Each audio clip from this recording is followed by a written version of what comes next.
Bad news for TPLF and Tigray military. Are more sanctions going to be imposed on Tigray military, TPLF as organizations, or on leaders of the two organizations? Secondly, Prime Minister of Ethiopia reportedly will appear in the parliament on Tuesday. Welcome to my views and news. Thanks for watching. Good to be with you.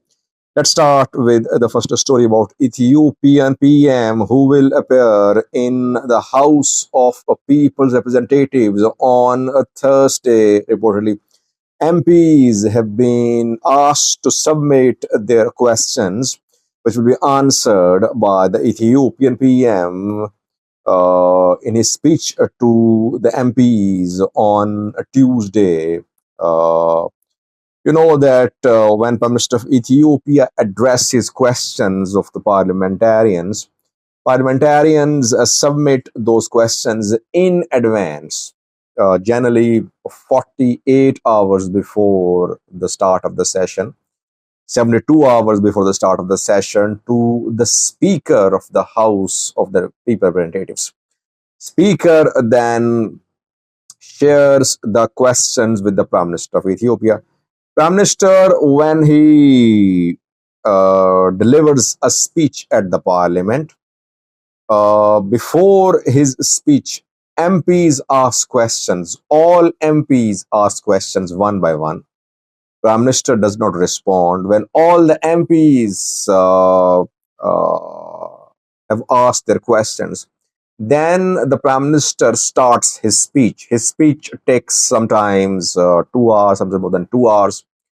And during his speech, then one by one, he addresses questions. He makes points which he has chosen to be made. He gives a general performance update to, and he shares agenda points too, which he wants to be reinforced or which he wants to be strengthened through these speeches. So tomorrow, the Prime Minister of Ethiopia will address the members of the parliament. Interesting, this parliament does not have some people who used to ask tough questions. Two MPs, former MPs of Nama, National Movement of Amharas, are not in this parliament. One is Christian Tadale, who is in prison. He was a member of parliament of Nama party. He used to ask very tough questions. Once he demanded the Prime Minister to resign, if you remember. And he was put in prison. He was accused of supporting Fano. There is another MP from Nama, National Movement of Amharas, who is who was strong contestant in Amhara region. He's been very critical of the Ethiopian Prime Minister, and he boycotted election. He said, I won't contest this election because this election won't lead to any change in Ethiopian politics. That is why he did not contest the election. That was a big decision by this man, by the way. I forgot his name. Hopefully you will mention his name in comment section. That man also asked tough questions in the parliament, so they're not there. This time, planted questions will be asked, I think. But I'll update you tomorrow, hopefully, after the Prime Minister concludes his appearance in the parliament. Secondly, was bad news for TPLF and Tigray military. Are more sanctions going to be imposed on Tigray military and TPLF? Well, you know that US imposed visa restrictions on TPLF leaders and their family members a few days ago when US State Department said that more accountability measures could be taken against hardliners in Tigray who are obstructing peace process in Tigray. No sanctions on the Ethiopian government. So US is pressuring one party, and that is TPLF, Tigray military. Now, it seems that another effort is being made by US to pressure TPLF and Tigray military. Will this attempt work or not? Will this what is the real objective of this move by the US ultraliberalize. A bill has been introduced in US Senate. The bill was introduced last month in the second week of June.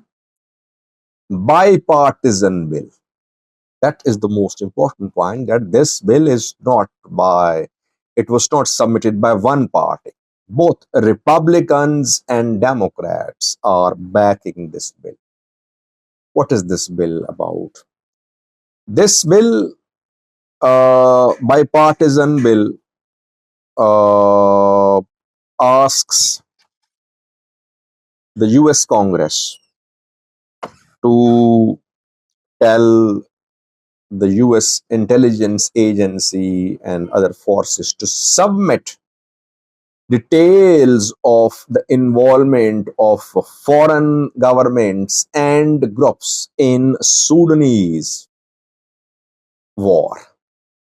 And the bill has a list of the groups which are involved in Sudanese conflict. The groups are mainly Sudanese groups. Some are non-Sudanese groups too. Groups led by Musa, Hilal, Malik Agar, Mini Minawi, Abdul Wahid Al-Nur, Al-Tahir. These are Sudanese groups of different names. Obviously, they're involved in Sudanese war on RSF side or on Sudanese military side. But the bill mentions foreign groups too, which are involved, allegedly involved in Sudanese civil war. Wagner is mentioned. Wagner is, you know, is Russian group. It works under the control of Russian military, though it calls itself a private security agency. Secondly, two groups from Tigray are mentioned in the list. Army 70. Which Army 70? Tigray military's wing, which is operating in Army 70. Secondly, Tigray security forces. These two groups are on the list. No mention of Oromo Liberation Army. No mention of Benishangul fighters. No mention of Gomas fighters. No mention of Fano fighters. Why is that only Tigray security forces mentioned? Well, because TDF is actively fighting in Sudanese civil war on the side of Sudan's military. Fano is not fighting there. Fano is just on Kurmuk front, and they entered Kurmuk front a few weeks ago, maybe.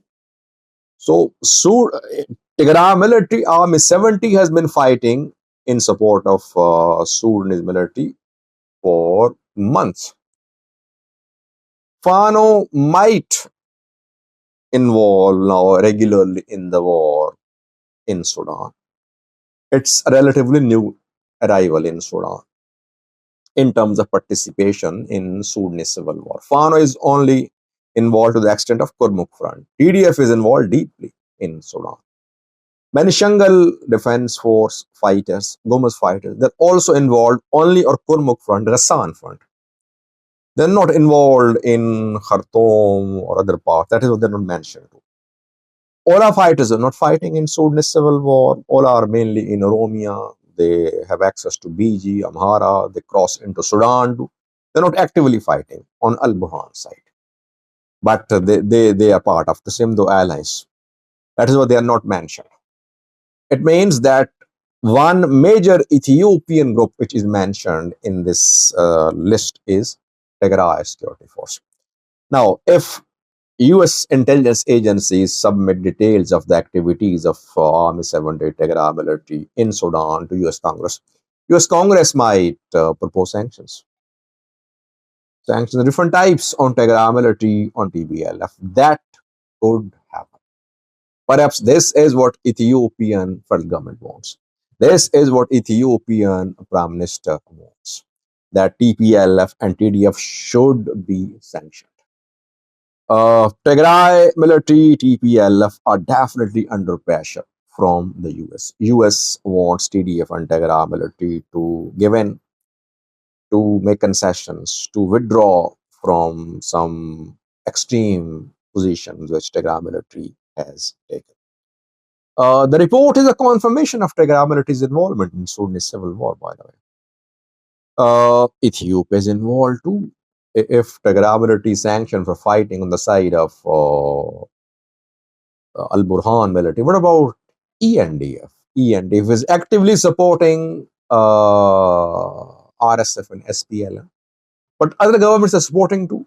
I mean, Eritrea, Egypt, Chad, UAE, Ethiopia, South Sudan, all are involved in backing one or the other party. Thanks for watching.